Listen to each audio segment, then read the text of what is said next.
We then proceeded at that point into our simulated countdown.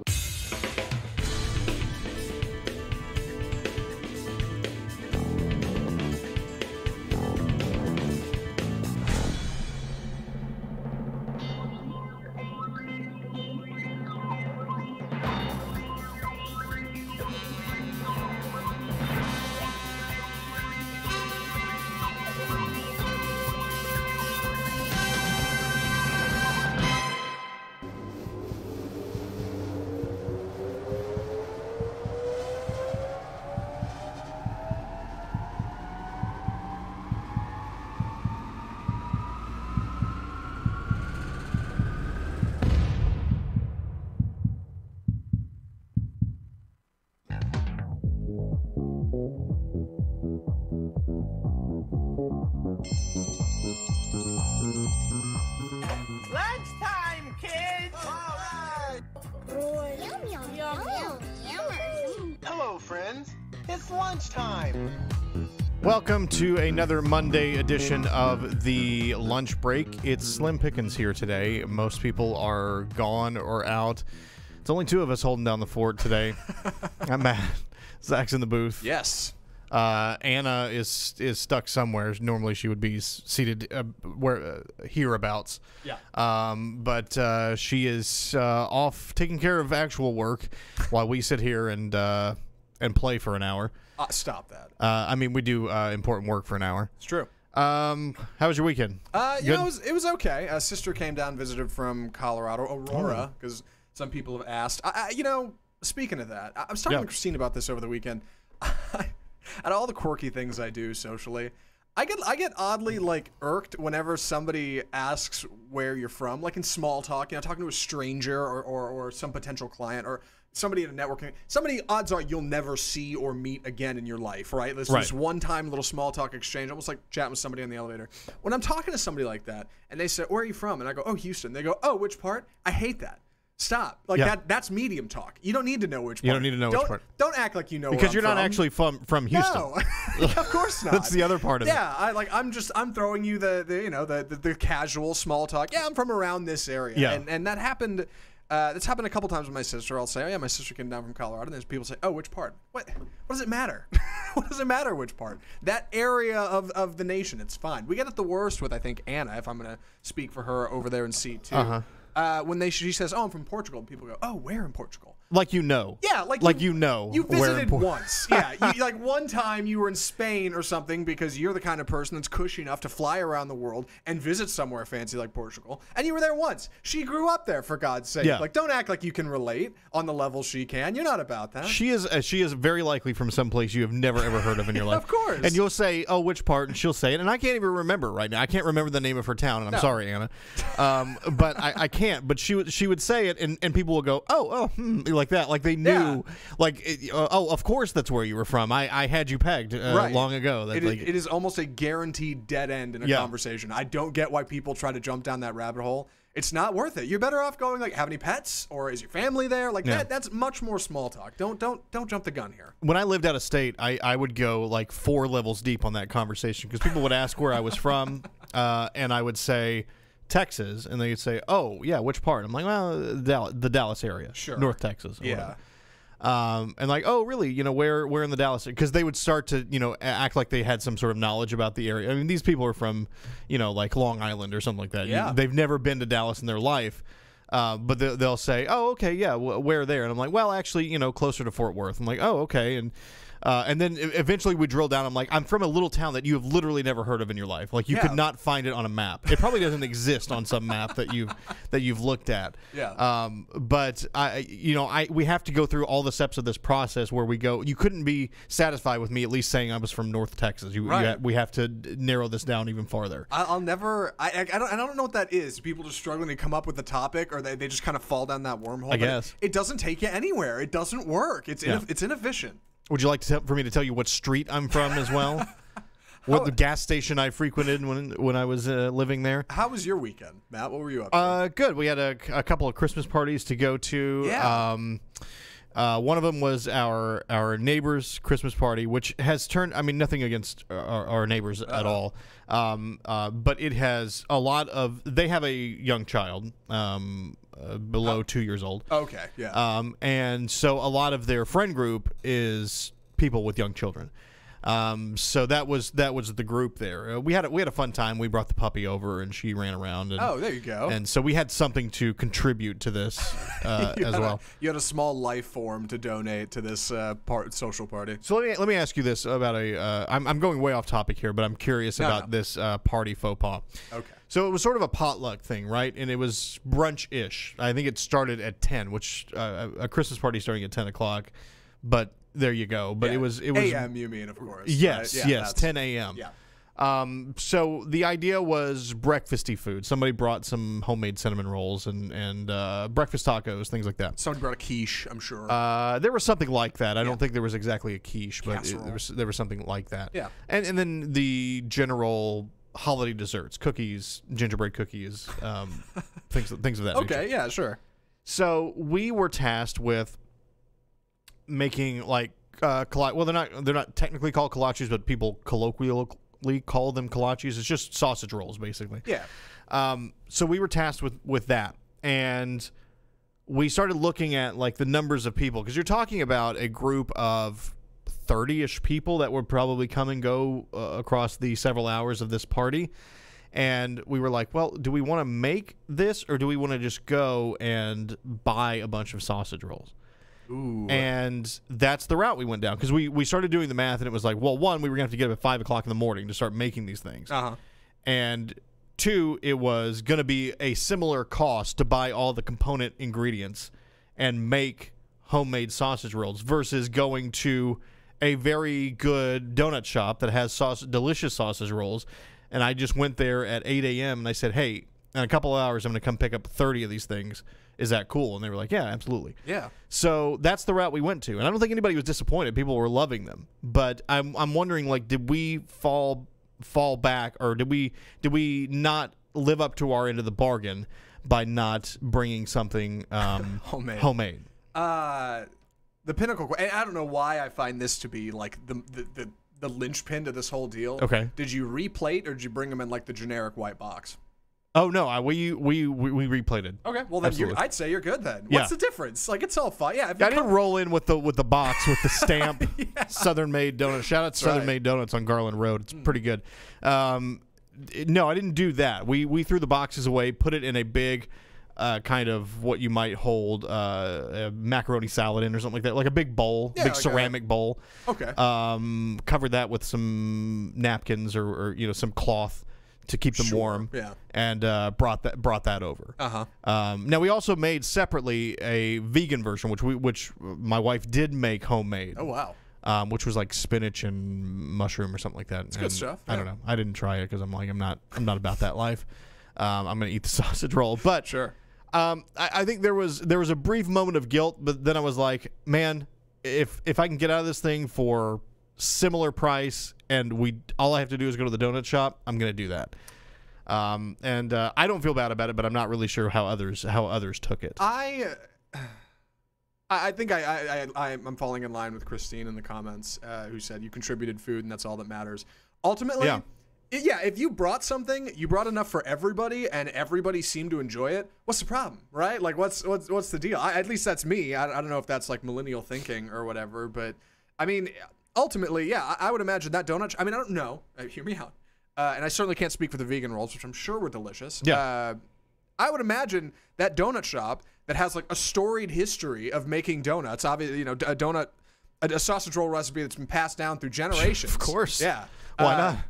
I would imagine they might be a little better at making sausage rolls than you guys. Leave it to the experts. Sure, right? yeah. And if they can do it, and it comes out about the same, it doesn't cost much more, and it certainly saves you time, which is more important than anything else.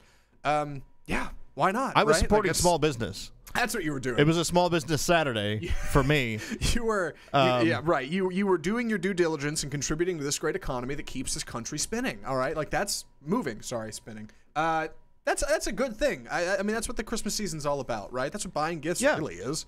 And I was smart about it. Like I had my 10 o'clock pickup time, so a couple hours early, I went in and was like, look, at 10 o'clock, I'm going to come and I'm going to want 30 of these. Yeah. I'm going to go ahead and pay for them now. And just, can we have, or will they be ready? I wanted to just kind of gauge whether or not that was even possible. And she was like, yeah, absolutely. I feel like that's probably a good morning for them, right? Somebody comes in and offers to buy 30 of your sausage rolls. That's probably all right. And you came in advance. You got to know the number of casual infringers in the donut shop economy that just roll in and go, hey, I need 45 of this right now. Dude, I hate being stuck behind those people. They'll do it. They'll pull like the 2 dozen or whatever. They'll roll in, and it's like, could you not have called ahead or something and just said, hey, I'm going to come get 3 boxes of donuts so I'm not holding up the entire line behind me? Oh, and they're always, can I get 2 of those? Yeah. Can I get 1 of that? Yeah. I was picking and choosing their 3 dozen donuts. Yeah. Yeah. And meanwhile, I'm standing behind them saying, I just want to get one thing. I'm literally here to get one thing. And you're going, I guess give me 2 of the blueberries and maybe give me a few of the cakes. And, you don't have any chocolate left. So, I guess the chocolate cakes will be all right. Oh, gosh, I can't stand it. I can't stand it. First world problems. I am curious, why didn't you call the donut shop? Why'd you go in today? Was it because you were picking up something for yourself?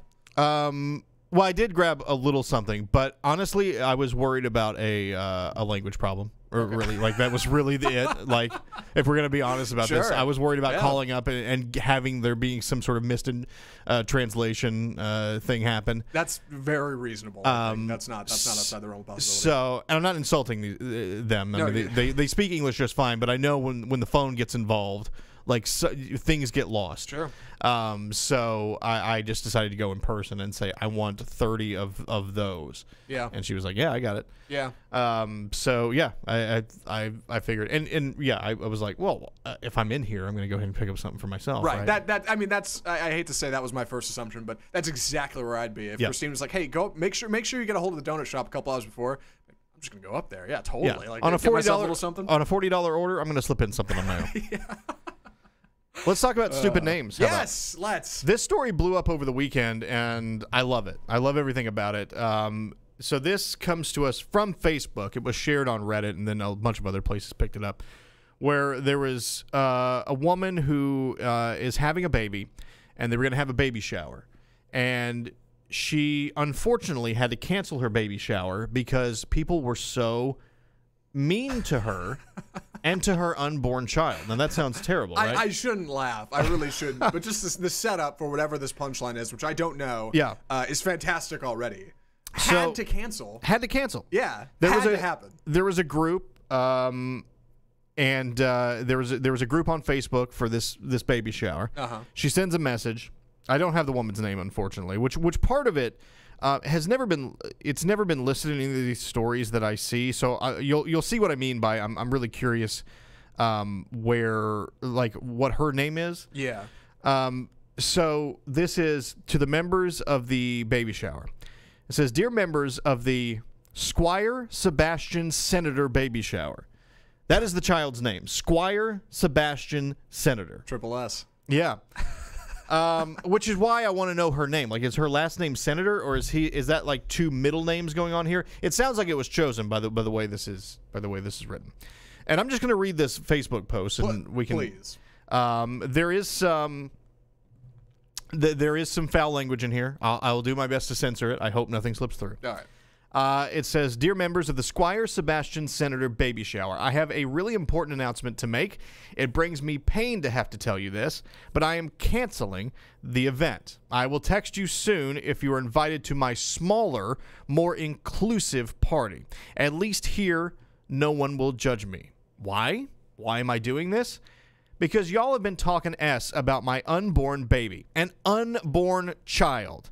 How can you judge an unborn child? What is wrong with you? To say this frankly, my friends and family have treated me like total S.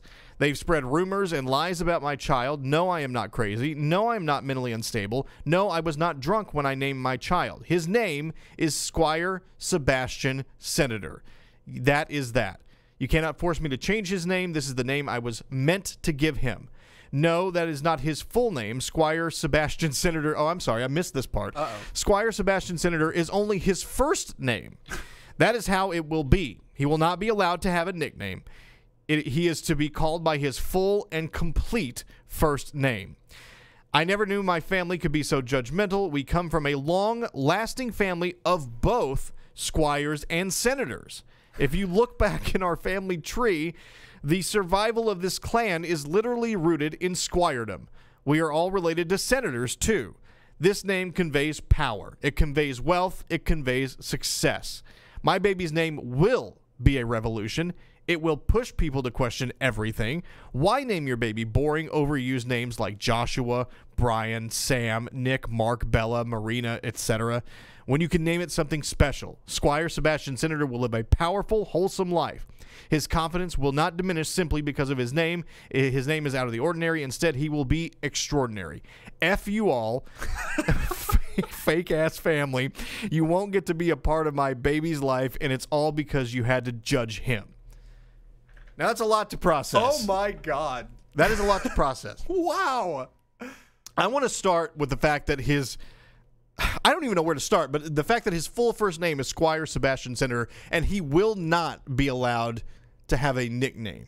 Yeah. That's Already. a great place He's to not start. even born, and he won't be allowed to have a nickname. Right. I mean, like, I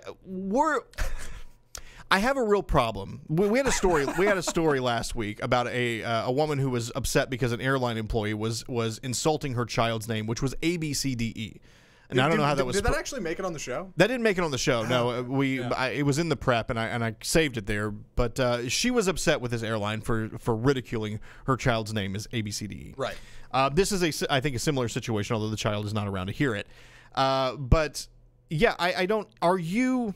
Does a parent have I was going to say a right, but that is not. Does a parent need to consider the life of her child when it comes to naming them, or life of their child when it comes to naming them? Like, what are you doing to this child when is it child abuse to name your kid Squire Sebastian Senator? I don't know if you could say it's child abuse. I mean, that's. I mean, what is it then? Like, Sure. Do you need to consider that when it comes to naming a kid? Is it okay? Is it Squire Sebastian?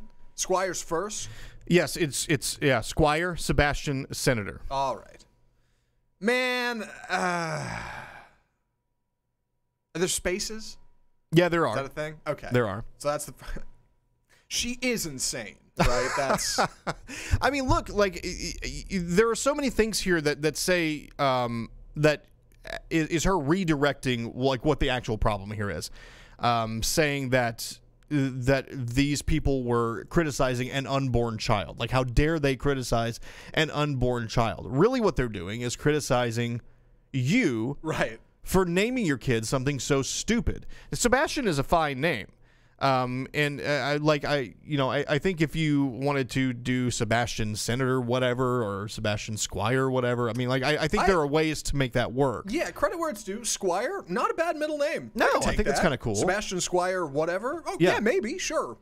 But the fact that she points out that this is a full first name and that he is not to have any nicknames, I mean, already you're starting out on the wrong foot. Yeah. When it comes to, I mean, look, I don't have a kid, but like to me, you're starting out on the wrong foot when it comes to raising a child. Yeah. When you're already proclaiming that he cannot be called anything other than his full first name. Yeah, it's there's a lot of problems here. First, like, you don't have enough breathing room with the first, middle, and last name, and that's only traditional in America. Yeah. Like, other cultures have multiple. I mean, Sure. you get 4 or 5 or 6 names if you want. I mean, you can spread out as far as you want to go. So the idea of that only being the first name, whack. Secondly, Squire and Senator, and whatever that whole bit was with we have a family storied history. history.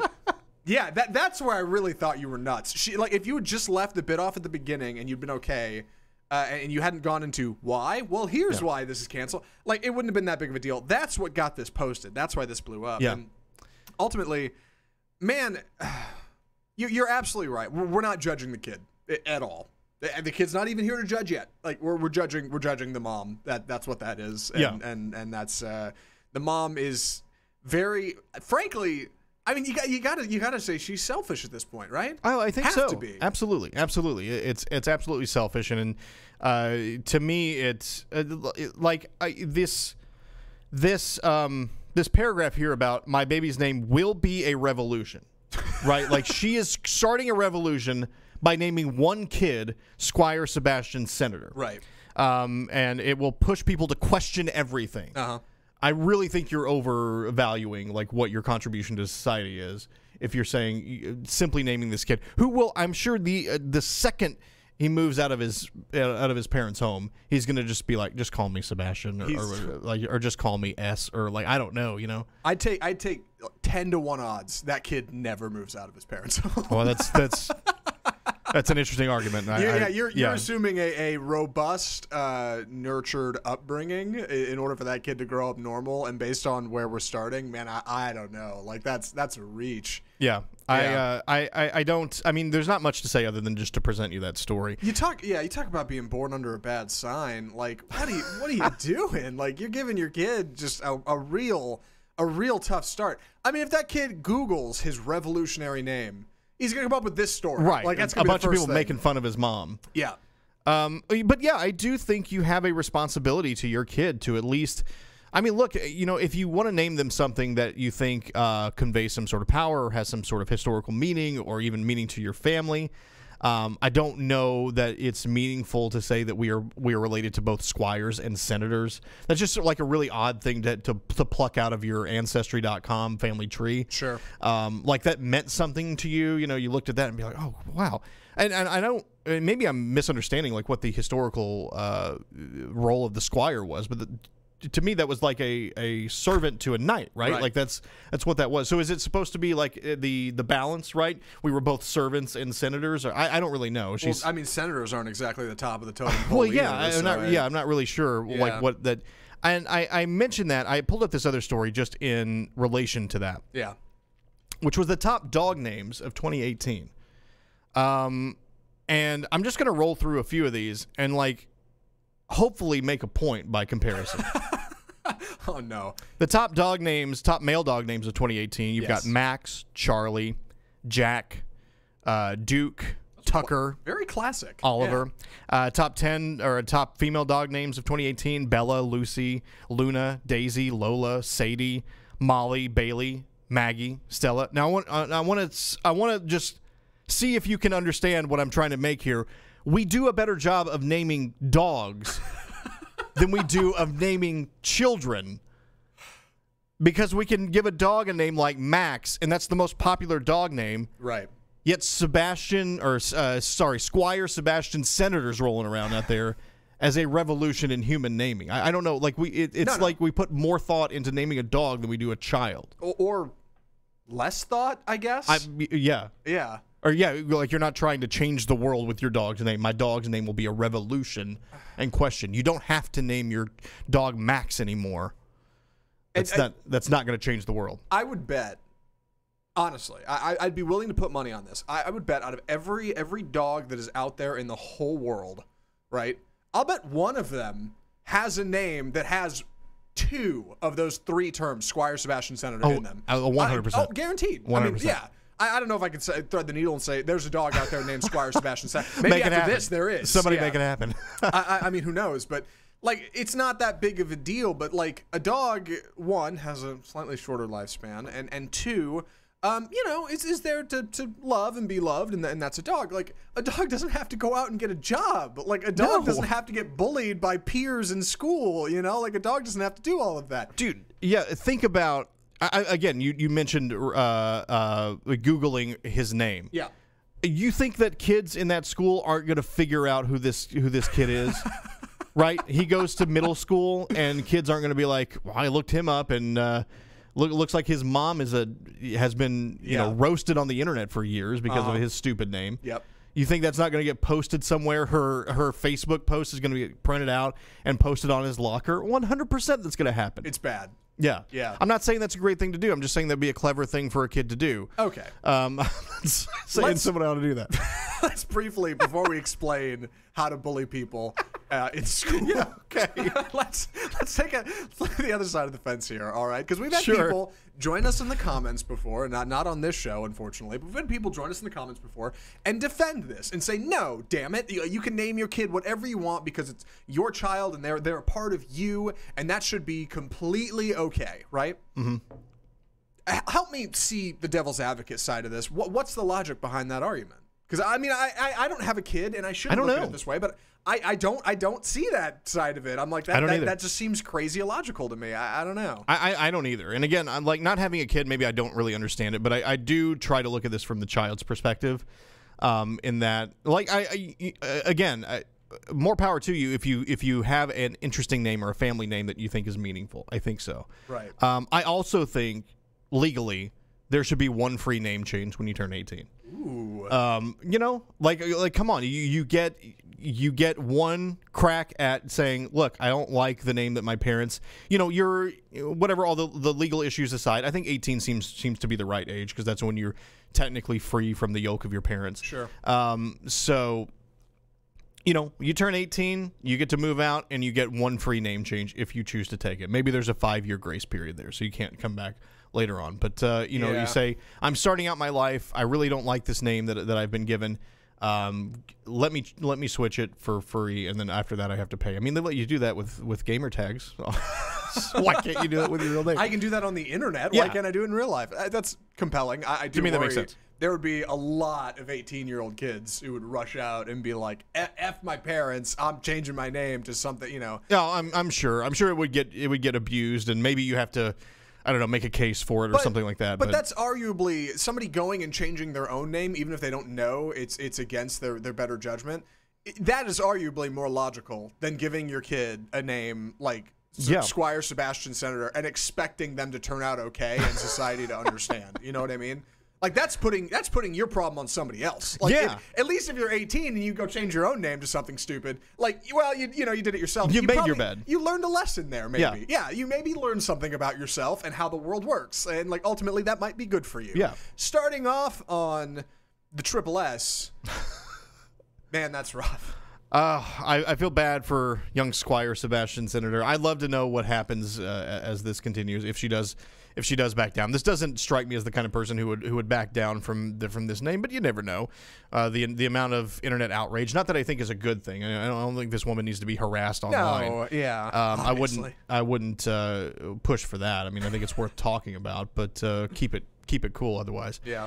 But yeah, I'm curious to see how this plays out. We have gone for like 35 minutes without a break, so I'm going to take a quick break and let you know that coming up, turns out a bunch of kids in Cleburne ordered a wet blanket for Halloween for Christmas. Man, I am all screwed up today. Yeah. For Christmas, we'll tell you about that story and whether or not an arrest was warranted. Coming up here on the lunch break. Stick around on RNCN. We will be right back. There's some music playing. Is there? Should be. I don't know. Your Oh, wait, fader's all hold the way on. up. Yeah, Maybe I'm muted. Hold on. There it is. That's it. All right, we'll be back.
And we are back here on the lunch break.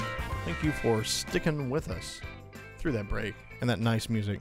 Good stuff. Yeah. I'll tell you here in a second what that's called. It's called Getting Hot. I think there's probably more to that, but yeah, it's getting hot. It's getting hot for one 31-year-old protester in Cleburne. Yes. Shout out to Cleburne. I know somebody that works out there. Shout out. Yeah. Shout out to Cleburne. What up, Cleburne? A gentleman by the name of Aaron Urbanski. This guy's got a name where it's like, I feel like I know that person. Maybe I don't, but I feel like I've heard that name before. Aaron Urbanski? Yeah. Yeah, I know what you mean. It's just one of those names, right? You're like, I think I know an Aaron Urbanski, right? Sure. Oh, why not?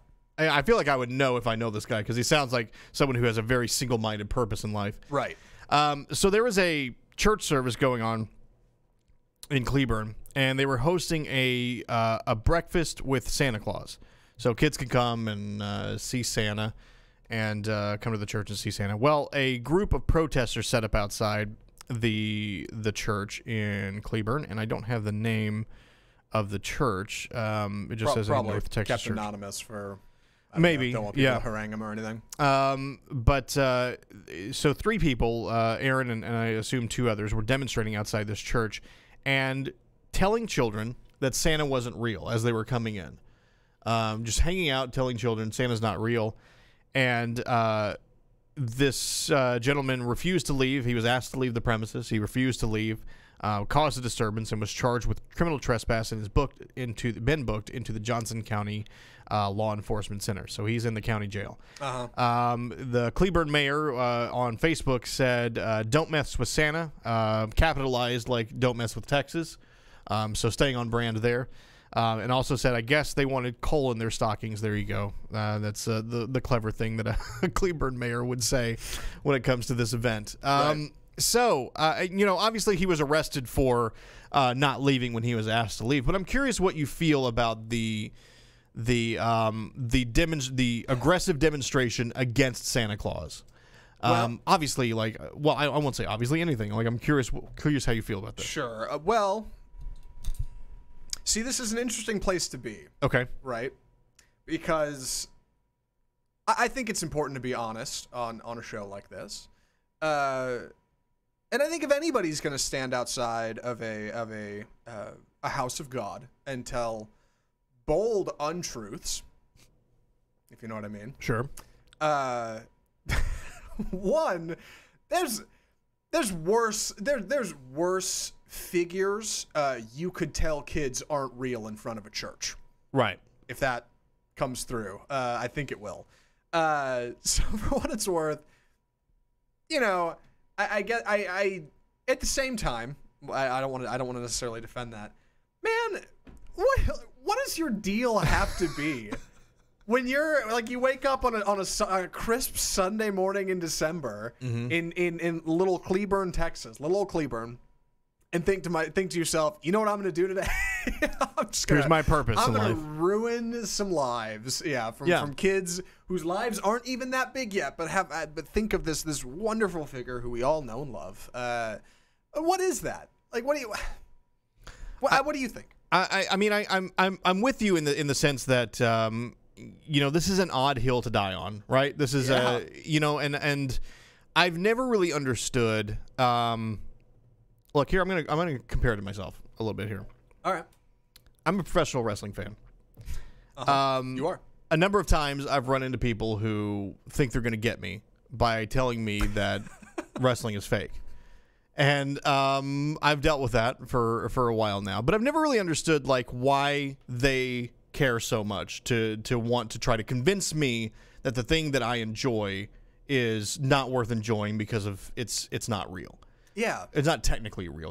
They're real human beings, but it's not real competition. And I feel the same way about Santa Claus, where yes, we understand, we know the bit going in, we know the bit with Santa Claus going in, but what does it hurt? What has it hurt any of us to spend the first 10 years of our life or whatever under the guise that Santa Claus is real? Right. Like what damage is that doing to a child? I think there's a very important growing up experience that comes with starting to learn the truth about what's been going on. I don't know that I can't say no one has been, but I feel like most people are not irrevocably harmed by learning the truth of Christmas, the truth of Santa. So I think that's just part of childhood. And I think the magic of a kid being able to experience Santa and what that means for Christmas and Christmas morning and having, being able to send a list and knowing be naughty or nice and all that stuff. I think there's value in that doesn't necessarily have to be taken away from a kid.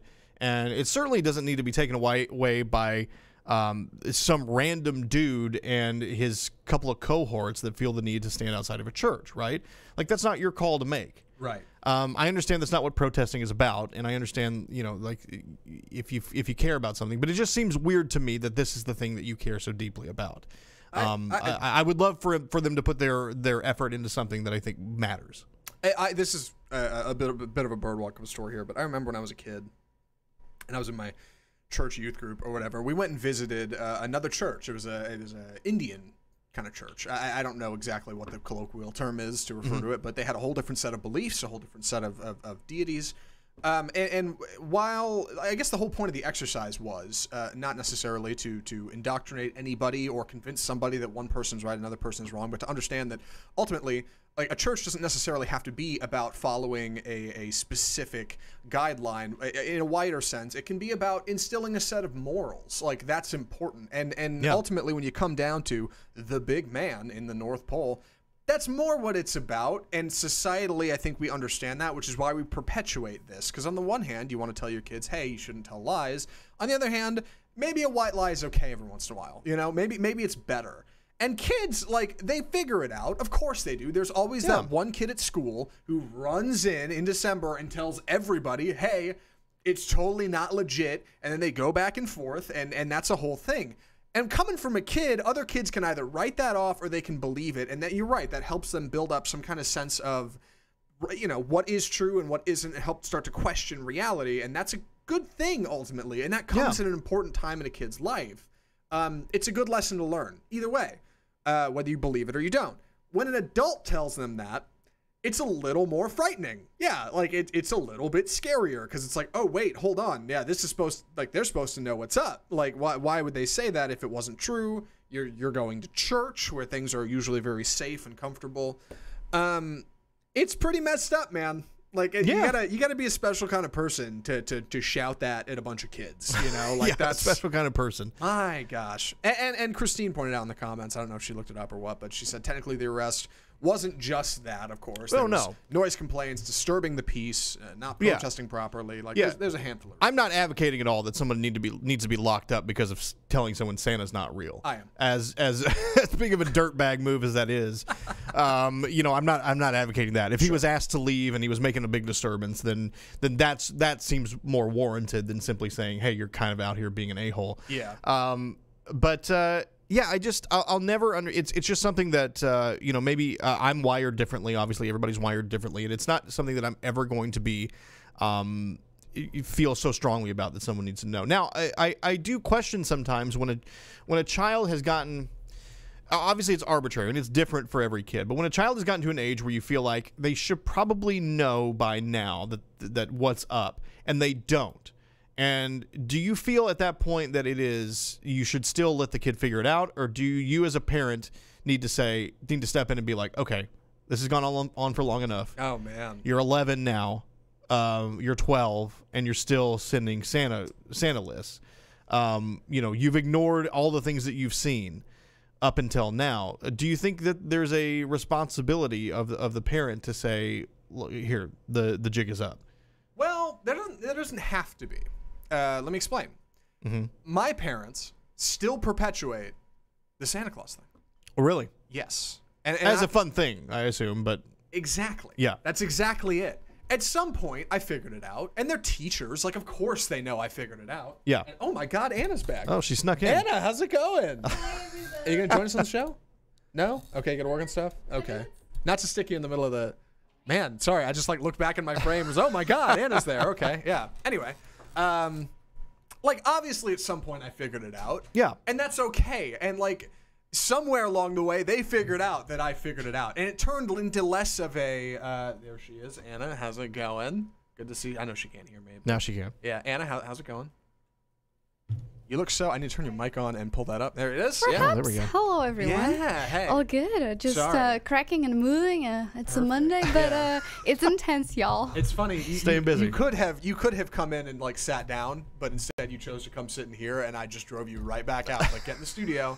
We're in the middle of a show. And Stop doing whatever you're doing and come sit down. Yeah, why not? A lot of hot sports opinions on this episode, Anna. We need your help. Okay, here's my point. Let me bring it back around for anybody just tuning in. And Anna, my parents never really told me, hey, here's the deal with Santa Claus. They never really sat me down. At some point, I figured it out. At some point, they figured out that I figured it out. And after that, it was less a fib or an untruth, and it was more like a wink, wink, nudge, nudge thing. It turned into almost like an inside joke that we share, but we never talk about.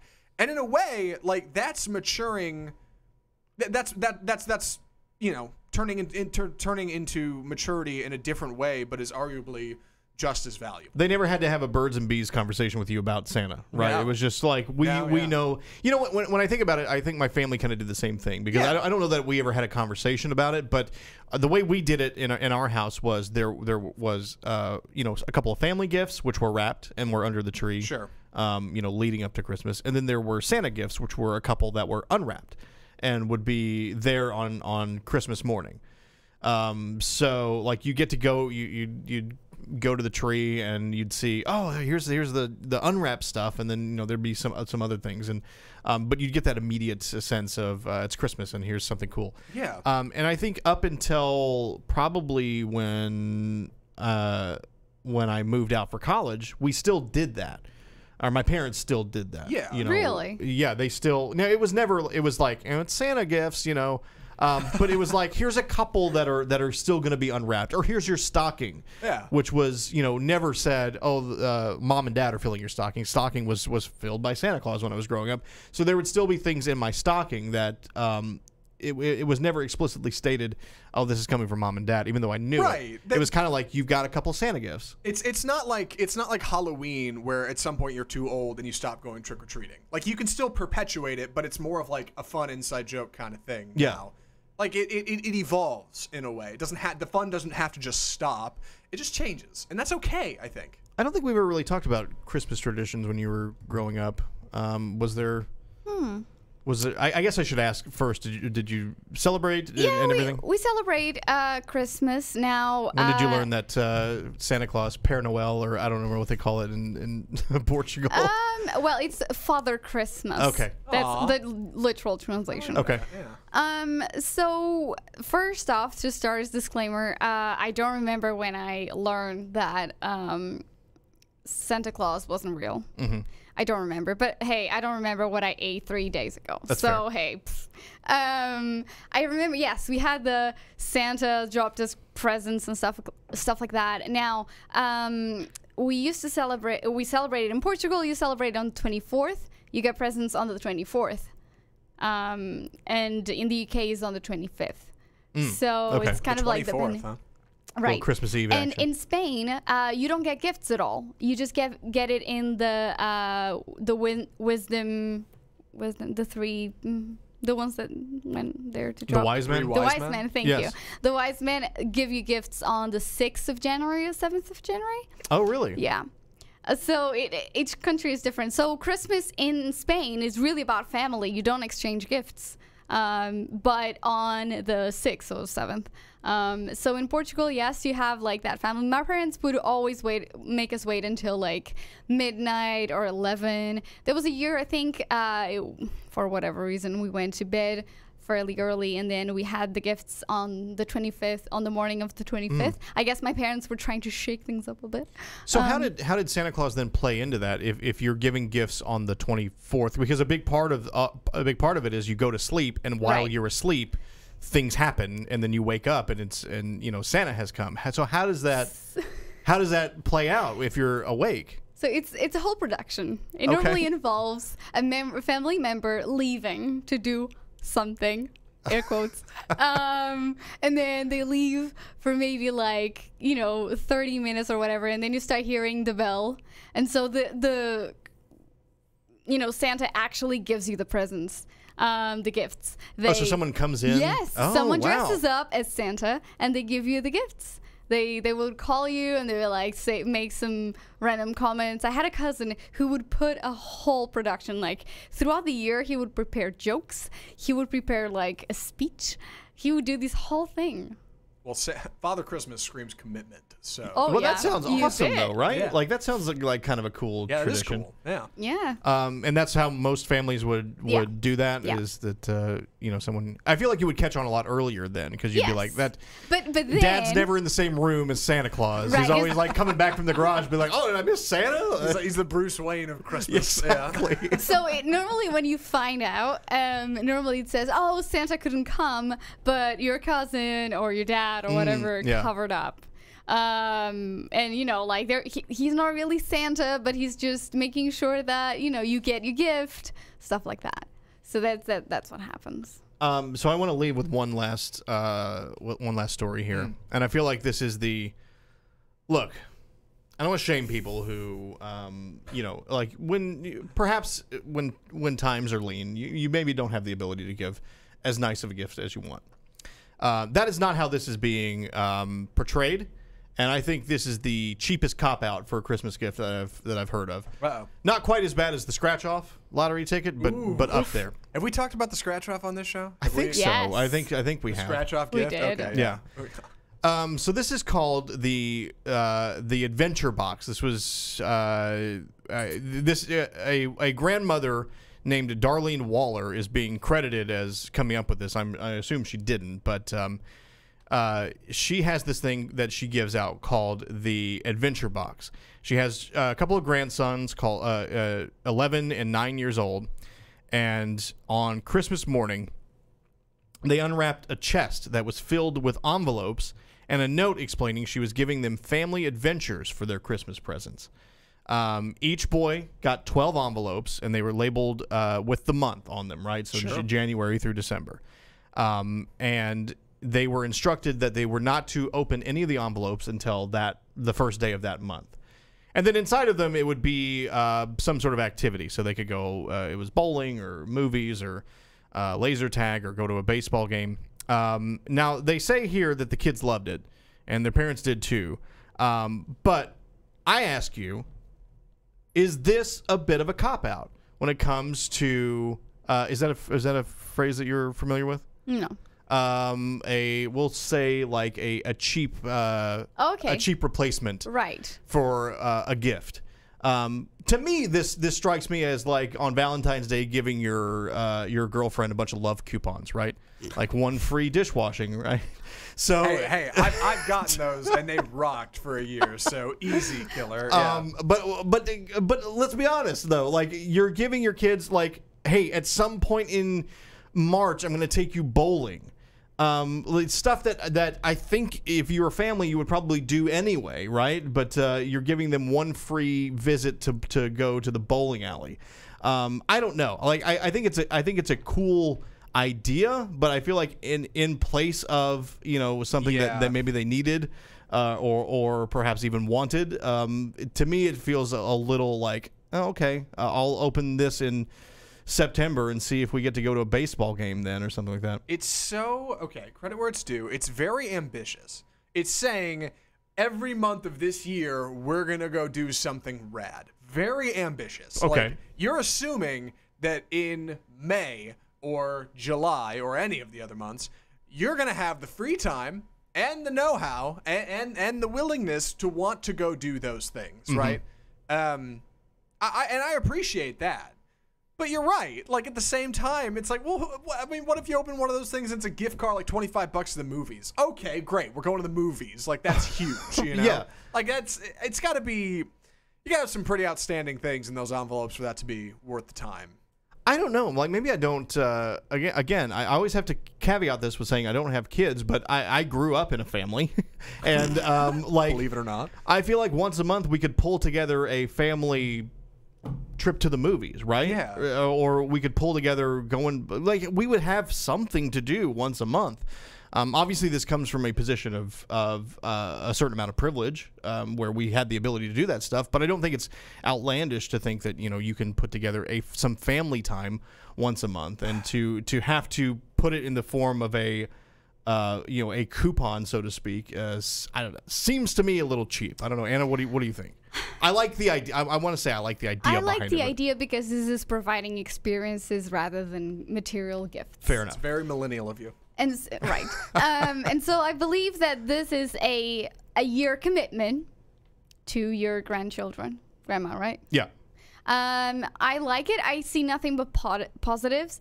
At the same time, maybe these grandma doesn't live in the same city as the grandchildren, and that's a way of them knowing that for sure once a month they're going to see grandma once a month. Now it doesn't say that, but that could be the case. You know, maybe she lives a state away, nice. and like, hey, we're gonna make an effort, and that would be nice. I'd say something that might save this is if it's a really cool chest, right? Like if you get a really cool. Like, I don't know, maybe grandpa's a woodworker and he makes a cool chest for the kids, and that's your gift is the chest, and inside of it are some other things. But you know, you can use this. You can take this as an heirloom now. I'd be okay with that. I'd like to go over some of the negatives of this that Anna's not seeing. Okay. If we can divulge. Please. Let me be the devil on the shoulder for a moment. Anna, please let me ruin this for you. A couple things. One, now you got to dance with those kids every month. You don't get to get away from them for any kind of long period of time, which is not necessarily a bad thing at first, but in the long term, man, that's going to bum you out in one of two ways. Either A, those kids eventually go to college and never call you again. It's like, man, how about those great times when they actually love me, but now they don't. Or B, now you can't get rid of them. Now they want to hang out all the time, and it's like kids are a whole hassle. Like, that's going to be horrible. And then at some point, the fun runs out. Next year comes around. What are you going to get them then? How are you going to top a year of fun experience? You got to do it again. I guess so. I guess you do. And then ultimately, at some point, things come to an end. You're not going to get those for them again. Then what do you do? You know, like, then it's just going to be a disappointment. Like, you've set them up for failure by giving them so much. It reminds me of the beginning of Harry Potter when Dudley's complaining about having 36 gifts, and last year he had 37. Like, you put the mountain too high. You've set the bar too high. This is what I'm looking for. Now, if it were, you mentioned the gift card aspect, right? An AMC gift card or something like that. Sure. But if they all had something in there like that, where it's like, here in August, I've prepaid baseball tickets. Well, I was hoping that was the case, but I'm starting to realize it's probably I don't know not. if it is. It doesn't. It doesn't say that it doesn't say that it is or it isn't.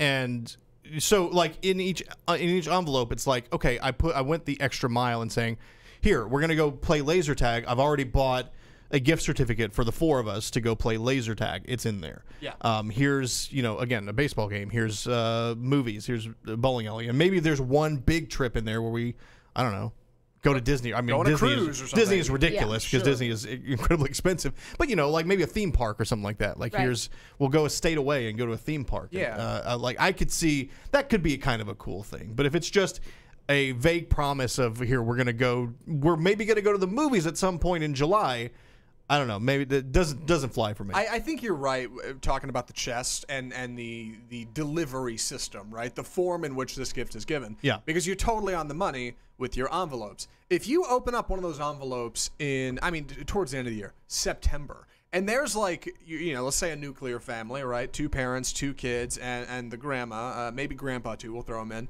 And there's 6 crisp tickets for a laser tag thing or something, and like clearly they were bought in December of last year. That's commitment. That's rad. Yeah, like that shows like you went and did it and put down the money and you were like, we're gonna do it. If you open it up and it's a slip of paper that says, let's go play laser tag, that sucks. Like that, you've ruined the whole thing. But you thought about 12 different things to do. That's still commitment. Oh, yeah, or you could get them an Xbox. So then they have something to do all year round. Yeah, that's an experience in and of itself. So, yeah. Do we need an adventure chest for the RNCN studios? Do we need to have an envelope every month where we make a commitment? We've been talking about team building exercises. True. If the good folks upstairs gave us an adventure box of 12 things we're going to do each month for team building, I'd be to that. That's if anybody up on 2 is watching, float that at the next meeting. You bet. Make that happen. I think we're going to call it a day. I think we've gone just about an hour, I believe. 53 minutes, but who's counting? Close enough. Yeah. All right. Yeah, who's counting? Like, why would you count that?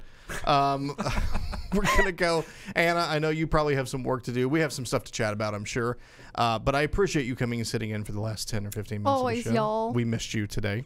Oh, I miss being here. We went a little off the rails without you here, but that's all right. I'm Matt, Anna in studio, Zach in the booth, and this has been the lunch break on RNCN. we will be back, I believe, on Friday, and we'll have more show for you on Friday. So have a good week. Look forward to that, and we'll see you then. Adios.